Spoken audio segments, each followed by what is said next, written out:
So ever since I was 5 years old, soccer was my absolute passion. And truly, even at a young age, I knew that I wanted to get a full ride scholarship and play college soccer. So my junior year of high school, I got a full ride scholarship to play at Miami of Ohio, which was awesome. And then my senior year, we ended up going to the state championship. And so during that time, I started to notice I wasn't feeling that well. I was kind of having some issues, going to the bathroom a little bit more than the normal person, but I just thought it was like no big deal. And so then fast forward, we won the state championship, which was absolutely incredible. So I was kind of in this place in my life where I was like, cool, I got my scholarship. Like, you know, the next year I'm going to be going to Miami of Ohio and playing and like pursuing that dream that I've had ever since I was 5. And then, I mean, what like a way to go out was just this high school championship, which was an incredible experience at the age of 18. I mean, like, what more could you ask for? But I thought I had my future pretty much set, but God was like, we have other plans for you. So I think it was around February of 2010. I got severely ill. So that included, I lost like 20 pounds literally in the matter of a week. So like my normal weight was like 125 and I was down to like 100 pounds easy. I was going to the bathroom a ton, like could not sleep at night because I would just be getting up to go to the bathroom. Like during the day, my entire life totally changed and it was revolved around like where a bathroom was. Went into the doctors obviously and they did a workup and I was diagnosed with ulcerative colitis, which is a form of inflammatory bowel disease. And not to get too graphic with it, but essentially you lose control sometimes of your bowels, which isn't fun at the age of 18. But truly, like, it's your dignity just completely is shattered with this illness. And then also there's like abdominal burning, cramping, a lot of pain. And then it's a huge absorption issue. So like food, which is the basic thing that you have to do in life, right, is to eat food. And this disease was like, no, we're gonna make that really difficult for you and you're not gonna be able to gain weight. So I was going through this period of, relying on my body for 18 years up until that point to get me where I needed to go to like achieve my goals, right? And now I had no control at all over my body and what was happening with it. So went into freshman year of college and I was really sick.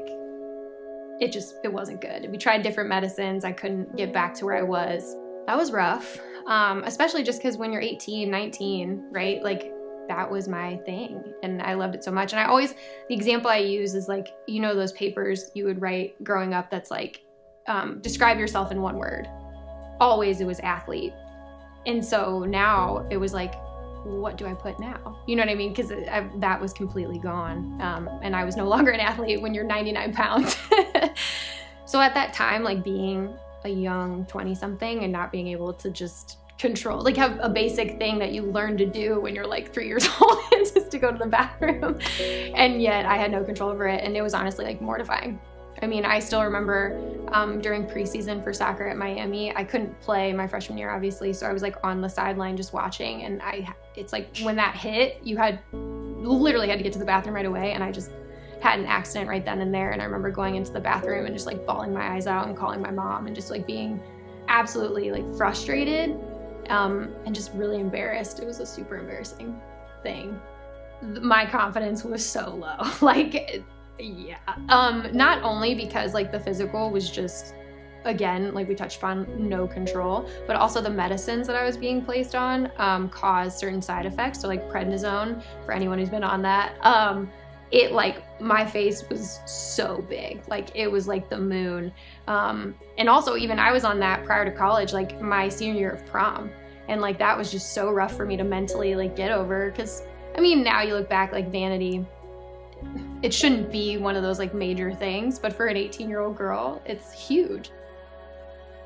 So freshman year, I was redshirted because I was so sick and they were trialing different medicines I wasn't really responding to. And to give you an idea, like my symptoms at that time, again, I was getting up like 10 to 15 times a night. I couldn't really, like I could eat, but everything would go through me and I really couldn't gain weight.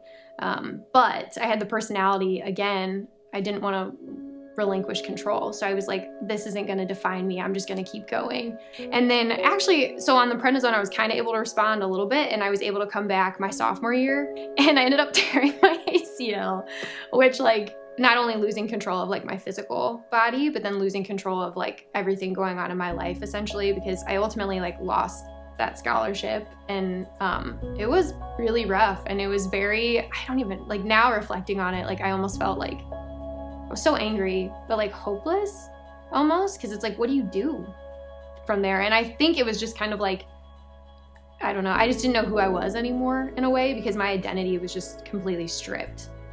And so at that point, you know, I had a frank conversation with my family, and it was time to put up the cleats. So that was a really rough time, for sure. And at that point, I like didn't know what to do, and I didn't know how to like cope with that. And so I just wanted to get away from it all. And like I wanted soccer completely out of my life. I didn't want to be around it. Like I didn't want to be involved with the team. I just wanted to like push it away because I was so heartbroken. I was really angry. Yeah. God. Because I didn't understand him. You know, like my relationship at that time was like so surface level. Sorry.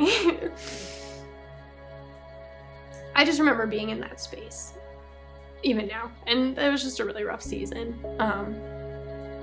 But again, I just, it's cool because like now when I reflect, I realize it was from like I didn't truly understand the Lord and like how good he is even in the suffering, and it was just, I was so wrapped up in like, you know, earthly desires and stuff. I didn't really get it yet. So after that, I still really wasn't, like I've always believed in God, and like I was saved when I was 7. But it was, again, it was very surface level. Like I would say I was a very like nominal or like cultural Christian, if you will.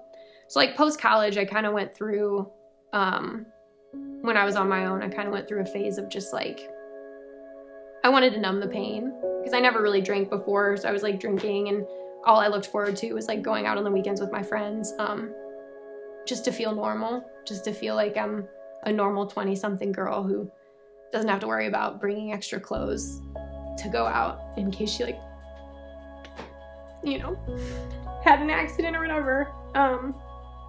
So anyway, I was in a really dark place. Like I just wasn't, and instead of going to the one person you're supposed to go to, which is God, I wanted to bury everything and hide my feelings into, again, like earthly things that we all go to numb the pain. And I got to a place where I was just like, Sarah, what are you doing? Like I looked in the mirror and I was like, this isn't you. Like I just was so unfulfilled. And it's just that peace that we all talk about that only God can fill. And I was trying to fill it with everything else. And I didn't want to talk to him because I was like, I'm mad at you. Like you took everything from me.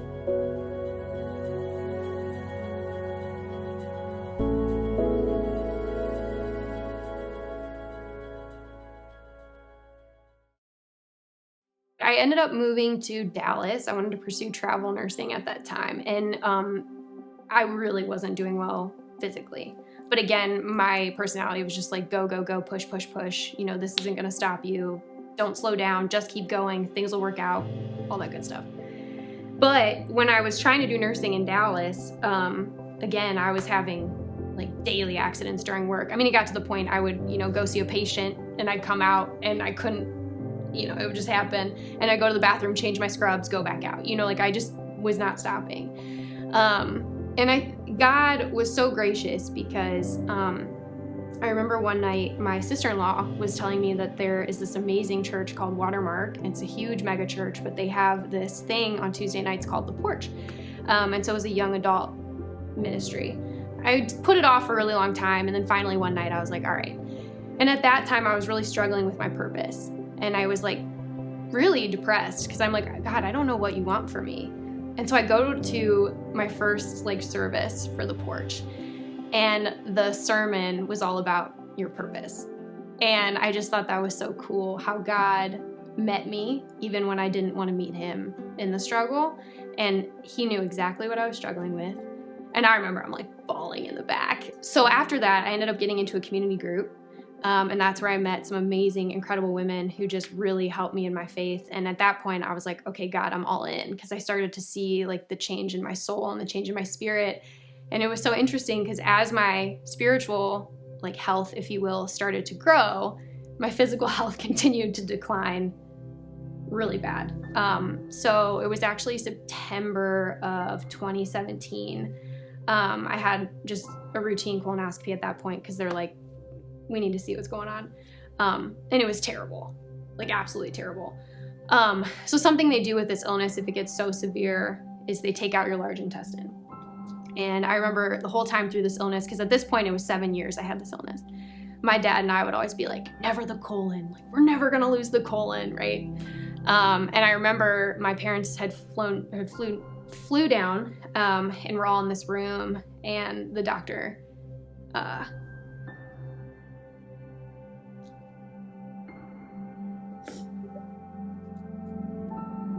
came in,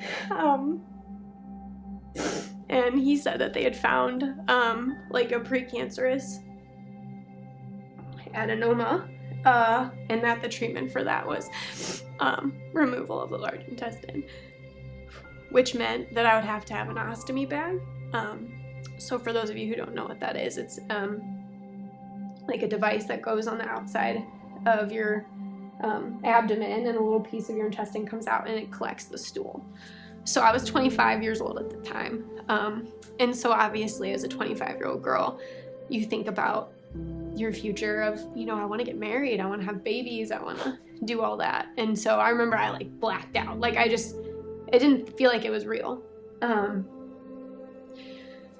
So things kind of quickly moved after that, because I truly like had no choice in the matter. I was so sick. Like, and to give you perspective, I was 99 pounds. Like rice noodles were the only thing I could eat. I was so skinny. It was scary actually. But I remember like God again in his like just being so gracious, like met me in that. And while everything was just clearly spinning out of control, like I felt such peace, because I knew that no matter what, like he got me, like he had me in his arms and was holding me tight and would get me through it. But also I was just, not to be morbid, but I was truly at peace with death, because I knew that I would be with Jesus. And it was like, let's go, because I'm done with this, you know? So I had my first surgery, and I got my large intestine removed and got the bag. But it was crazy because I completely got my life back. It was incredible. Like I was able to live again. I was able to get outside. You know, it was amazing. And like I specifically remember my brother, we were like watching a movie at one point, and we got through the whole movie and he's like, Sarah, you sat through the entire movie and didn't have to go to the bathroom. And I was like, oh my gosh, like I did. It was crazy. So that was pretty cool. So I had the bag for 6 months, and then I had a reversal surgery. All right, here we are in the recovery room with her. Lots of wires. The bag is gone. Nice. She's smiling. I'm so happy. Happy tears. Happy tears. All right. So I don't have a bag anymore, and I, you know, go to the bathroom like a normal person, but you go a little bit more than the average person. But my life is definitely improved since it was. So I went out of that surgery being like, cool, like this, I'm gonna feel amazing. I'm not gonna have any problems. And like at this point with my faith, I was like, I'm all in. Like, Jesus, you got my heart, let's do this. Like I'm just so done with trying to do it my way, because my way led to just depression, anxiety, stress, and not saying that all goes away, but I was just ready for Jesus to truly like do what you want with my life, because I'm done trying to control it, I guess. Like I finally was like understanding God more in the sense that we can trust him with that. Like there's nothing we can't trust him with. So I think it was just more like coming to terms with the fact that, okay, I say that I trust God, and I say that I love God, and like he's got his hand on my life, but like, am I actually walking in that? Am I actually like truly living that? So I think having those finally like connect with like my words, but then also like my actions, that's where I think like all the peace came from. Because it was truly like, I know no matter what happens, like even if there's complications, even if I don't make it out of surgery, like there was your will be done. Like it was supposed to be for whatever reason. I just have to understand that. I won't understand why, but I don't need to. I'm not meant to understand that. So.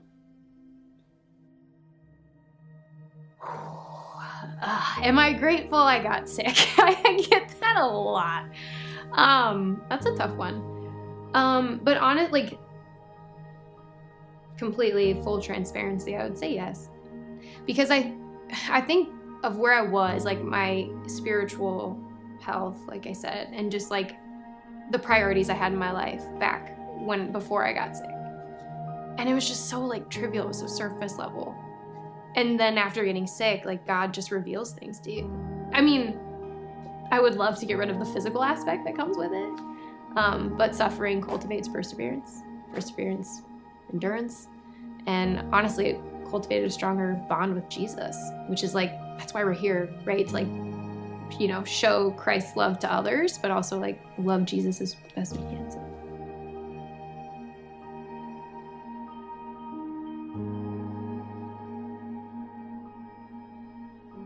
I was at work and there was a patient, 23 years old. Keep in mind, I was 25 when I had my first colectomy, who had severe illness and basically had to have like emergent colectomy, essentially.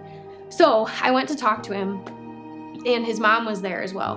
And like, as soon as I just started saying like, I went through that surgery myself and like, if you have any questions, he started bawling, his mom started bawling, I started bawling, like we're all just hot messes.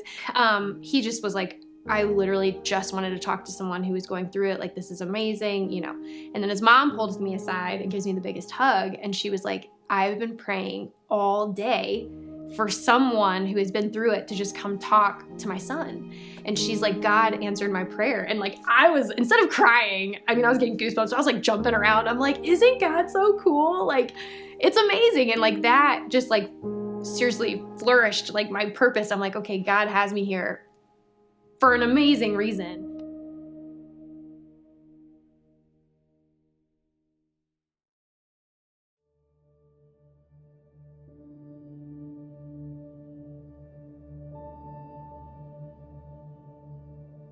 So, I wish I could be one of those stories that sometimes you hear at churches or on YouTube or whatever, that it's like, I surrendered to God and then he healed me and life's been amazing. But that's not my story. So recently, I was avoiding doing a pouchoscopy, which is a scope, because I knew the results weren't going to be good just based on how I was feeling. I was just struggling with the fact of like, how bad is it? Like, am I gonna have to be on medicine? I just didn't want to know. Like, I just would rather blindly keep going until I probably wound up in the hospital and needed it out. But there are amazing people in my life who spoke into me, including my amazing fiance. And he's like, we have God. Like, he is the greatest strength that you will ever need. And he's like, we have each other. You have amazing support team. He's like, no matter the results, like, we're gonna get through it. And I'm like, okay. Because I just didn't want to do it. It's like, these things to be true, but you just need these people. And thank the Lord that he used people to speak into me. So I went in, and that was actually this past March 8th. And so I went in for my scope, and the results were terrible. It's pretty angry in there. And I think, like, honestly, I'm just, I'm at a point that my hope is just shattered. I wish I could tell you that I am, and I do, I trust God with my whole heart, my whole soul, but like, I'm just so tired of this and the same thing over and over again. And it leads me to question, like, I don't know, like, again, like, what is he doing? And like I've said with the story before, I see it. I see the glimpses, and there's a plethora of stories I could tell you that like I have seen God's hand and God's grace and goodness in the battling of this illness. But I'm wrestling through a season of just like, I know God is good, and I have no doubt about that. And like, I know he's going to do something great with this, but it's more, I just don't want to endure it anymore. Like, can we skip that part? Like, can I help all the people you want to help with my story? But like, can we stop with me dealing with this inflammation? And the way I've used this example in the past is like, I feel like I'm this punching bag, and it's like, I get hit, I come back. Get hit, come back. Get hit, come back. And now it was like, at this point, I felt like I got hit, and it was like, I don't know if I want to come back, because like this, I can't take more heartbreak. Like, I don't know. I have asked multiple times, like, God, like, like, why won't you just heal me? Like, screamed it. Like, why? I think it's really cool how God speaks to me. He uses music and song. That is where, and I will tell this to anybody, I feel the most full of the Spirit, is when I get to sing to the Lord. I think that's where he meets me and where I meet him most authentically. But I heard like a song recently that was just super powerful, and again, like God just working. And it was, even if everything I know is taken away, I won't lose hope. I'll cling to the one who won't let go. Just give me Jesus. I think that's so powerful, because we as Christians know that like God is our hope. He's our Savior. And he has never, ever let me down when I reflect on my story, like ever. So why would I doubt him now? And even like saying these words, and just, it's like, I know I say that like my hope is like shattered, but it's not. It's still always there, just because Jesus, I know, like, will bring me through just like he did every single time before. No matter how hard it hurts or how hard it is. But like that song said, even if everything I know is taken away, I won't lose hope, because I have Jesus. And I'm so grateful that he loves me enough to choose me as one of his daughters.